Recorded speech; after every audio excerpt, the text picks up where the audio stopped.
Is it your turn to read? If you say it is. Okay, I say it is. The Feminist Traditions. What page are we on? You know I can't see with the glasses on, Michelle. Oh, no. Page 5, Feminist Traditions. Okay. Feminist Traditions, Section 12. One short-lived but effective group was Sojourners for the Truth and Justice, which sought to unite black women across social, political, and economic lines in an effort to end white violence and terror. By inviting black women to come speak their mind and issuing the call in the spirit of Harriet Tubman and Sojourner Truth, the STJ rooted themselves in a radical black feminist tradition of resistance and the tradition of testimony. On September 29, 1951, more than 100 black women from 15 states gathered in D.C. to testify and bear witness to one another's horror stories. Mary Church Terrell, Dean of Negro Women, presided. Question: have you ever heard of Sojourners for Truth and Justice before reading this chapter? What value do you see, if any, in the tradition of testimony? Okay, thank you. Welcome. Randy? Okay, so I have never... I can't hear you. Can you hear me now? Okay. Yes? Michelle? Yeah. Can you hear me? Yes. Okay. Yes, I hear you. Can you hear me? Yes. Yes, I hear you. Okay. I have never heard of Sojourners for Truth before reading that chapter, and I really like that they... And I really like that they named themselves that. They call themselves that. I see great value in testimony. I think testimony is healing. I think it's nice to know. I find a lot of reasons why people are silent. It's because they think they're the only ones. And when you testify, when you speak, you learn that a lot of people are going through what you're going through, and that can be healing for a lot of people, especially when you know you're not crazy. And when you know that what you're saying is a real problem, and you feel empowered because it's not just your problem, it's somebody else's. And so I really believe in speaking up and telling somebody what's wrong. And so I really love that in this chapter, Danielle highlighted the women who did that, and she talked about these little groups that nobody has heard about anymore. But they were powerful for the women then, and so it's powerful for me to read it now, and being part of this blueprint, and for Harriet and all these other spaces that encourage women to stay, to hold on, and to keep going. So. Right. Thank you. Thank you. Georgette, had you ever heard of take your mute off, had you ever heard of the Sojourners for Truth and Justice? No, I hadn't, but as Randy said, that's an excellent name. Yeah. And absolutely, when you share, when you have the courage to share what's happened to you, you galvanize others to do the same. And I think we can see that in a lot of other instances that have happened, recently, when victims have come forth, of different types of abuse.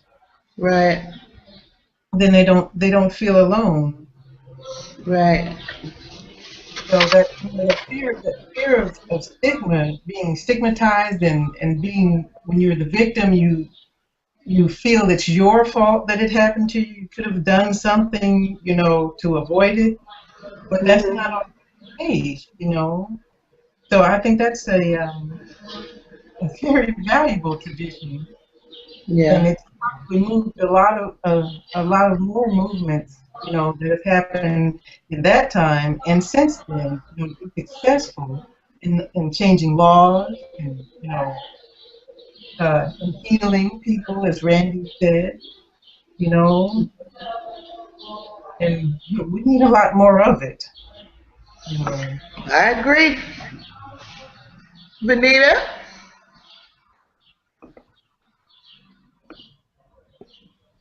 I also agree, especially for Black women and Black families for so long. And I remember growing up, and certain things would happen, and young women being taken advantage of sexually or out and out raped was a hush hush type thing among the family members, Right. among the women in the family.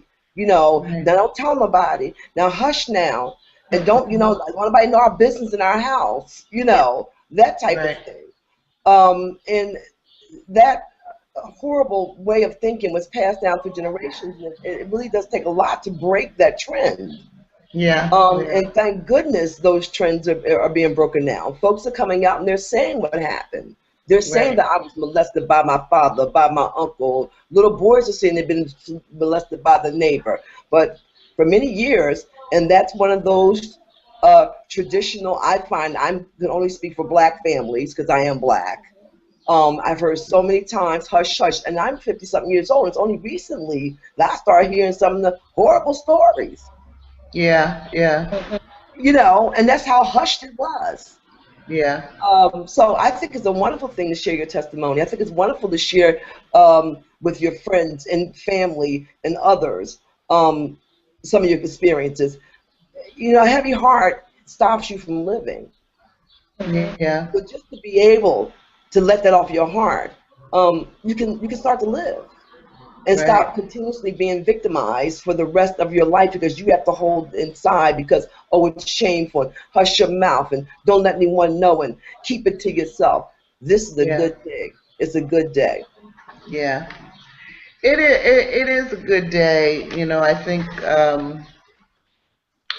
we have to also be sensitive to the impact that hearing our testimony has on other people, because in a way we are offloading our burden onto the community, where hopefully it can be spread out and handled better than you can handle it as an individual. But it does have an impact on the people that hear, and I think that's why a lot of times people don't want to hear Mhm. uh, your story, because for lots of reasons. They don't want to feel any obligation to do anything. They don't know what to do, and they're just left with this, just left with a bad feeling. And so, in fact, that's one of my concerns about reading this particular text at the dark end of the street. It is so filled with violence of all kinds, the real violence of our history. Um, but I think one of the reasons that so many Black people don't know much about our history is because when they start to get into it, they're confronted with the pain and violence. I mean, I have friends that don't want to watch 12 Years a Slave. They won't see things like that because it's painful. Um, certainly blocking it out doesn't make it go away or stop it from happening. Um, but I do think we have to figure out um, how to take care of the people that hear our testimony.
you.